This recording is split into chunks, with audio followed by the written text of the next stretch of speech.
کیا اس اللہ کے خزانے اتنے محدود ہیں کہ وہ صرف 2-4 لوگوں کے گناہ معاف کر سکتا ہے، یا 2-4 لوگوں کو اپنی عبادت کی توفیق دے سکتا ہے، یا چند لوگوں کو اپنے قریب کر سکتا ہے؟ ارے یار، حامی تو بھرو، ایک قدم تو اٹھاؤ، تمہارے پہلے قدم پہ ہی تمہاری منزل ہے۔ بس یہ پہلا قدم اٹھانا تھوڑا سا مشکل لگتا ہے، انسان گھبرا جاتا ہے، نفس اور شیطان کی باتوں میں چونکہ آیا ہوتا ہے تو اس وجہ سے وہ سٹیپ نہیں اٹھا پاتا۔ باقی کے سارے سٹیپس تو پھر اللہ رب العزت کی توفیق سے اٹھتے ہی چلے جاتے ہیں۔ پتہ نہیں میں کیا بول رہا ہوں، لیکن ایک محبت ہے جو تمہارے لیے میرے دل میں، ایک چاہت ہے، ایک دعا ہے، ایک خواہش ہے، کیونکہ میں نے بھی اس گمراہی کا پانی پیا ہوا ہے۔ بہت لذیذ ہوتا ہے یہ شہرتیں، یہ دولتیں، مزہ آتا ہے ان کو کماتے ہوئے۔ جیسے جیسے یہ انکریز ہوتا ہے ویسے ویسے ہمارا پرائیڈ بڑھتا ہے۔ لیکن دوسری طرف اب مجھے یہ بھی پتہ چل چکا ہے کہ گمراہی کے راستے پر چل کر آپ لذتیں اویل کر سکتے ہیں، دولتیں سمیٹ سکتے ہیں، یہ دنیا آپ کے لیے تالیاں بجانا شروع کر دے گی، لیکن آپ اپنی زندگی کے بارے میں کبھی بھی کسی بھی مقام پر پہنچ کر یہ فیصلہ نہیں کر پائیں گے کہ میری زندگی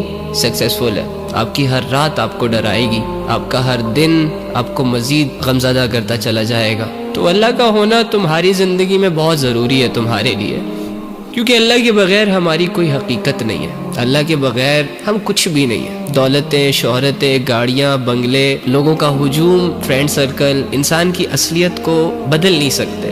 انسان بھلے اپنے آپ کو کچھ بھی سمجھنا شروع کر دے، لیکن انسان ہی رہتا ہے۔ لہٰذا اگر کسی کو بہت شوق ہو اپنے آپ کو کچھ بنانے کا تو وہ سمپلی اپنے اللہ کے ساتھ اپنے آپ کو جوڑ لے۔ خود کے فیصلے خود کرنے سے بہتر ہے کہ ہر چیز اللہ پہ چھوڑ دی جائے۔ وہ ایسا بیسٹ پلانر ہے نا کہ ایک دفعہ جب اس کے ساتھ کوئی کنیکٹ ہو جاتا ہے نا تو اس کے بعد جا کے انسان کو اپنی زندگی قیمتی لگتی ہے۔ تو یہ بغاوتیں، یہ گمراہی کے سفر، یہ لذتوں کے پیچھے پاگلوں کی طرح بھاگنا اور اس طرح کی عجیب عجیب کیفیتوں میں اپنی زندگیوں کو گزارنا بند کریں۔ کچھ ہاتھ نہیں آئے گا۔ لاکھوں، کروڑوں، اربوں لوگ چلے گئے ہیں اس دنیا سے جو آپ سے گناہوں میں کئی ہاتھ آگے تھے۔ لذتوں نے ان کو چاروں طرف سے گھیرا ہوا تھا۔ اللہ کی بغاوت ان کے اندر کوٹ کوٹ کے بھری ہوئی تھی۔ سمجھانے والوں کو اپنا سب سے بڑا دشمن مانتے تھے، لیکن چلے گئے یار۔ ان کی زندگی تھوڑی سی لذتوں، تھوڑی سی شہرتوں اور تھوڑی سی دولتوں کے حوالے تو ہوئی، لیکن دوسری جانب